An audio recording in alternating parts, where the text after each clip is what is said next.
മെജുഗോറിയയിലെ തെരുവീഥികളിലെല്ലാം ഭക്തസാധനങ്ങൾ വിൽക്കുന്ന കടകൾ കാണാം. ഇന്ന് നമ്മൾ കാണുന്നത് രണ്ട് സ്ഥലങ്ങളാണ്. ബ്ലൂ ക്രോസ് സ്ഥാപിച്ചിരിക്കുന്ന സ്ഥലവും മാതാവിൻ്റെ അപ്പാരിഷൻ നടന്ന കുന്നിൻ മുകളും. ഇവിടെയാണ് ബ്ലൂ ക്രോസ് സ്ഥാപിച്ചിരിക്കുന്നത്.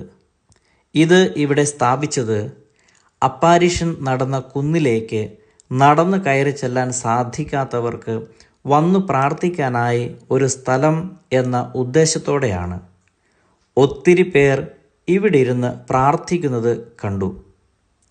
ഇവിടുന്നാണ് അപ്പാരിഷൻ ഹില്ലിലേക്കുള്ള യാത്ര ആരംഭിക്കുന്നത്. വളരെ ദുർഘടം പിടിച്ച വഴിയാണിത്. ഏതാണ്ട് 400 മീറ്റർ ഈ വഴിയിലൂടെ നടന്നു വേണം അവിടെ എത്താൻ. കൂർത്തിരിക്കുന്ന കല്ലുകൾക്ക് മുകളിലൂടെ നഗ്നപാതരായി വേദന സഹിച്ച് നടന്നു കയറുന്ന ഒത്തിരി പേരെ കണ്ടു. എൻ്റെ ഗ്രൂപ്പിൽ 90 വയസ്സുള്ള ഒരമ്മാമ്മയും മല കയറാനായിട്ടുണ്ടായിരുന്നു.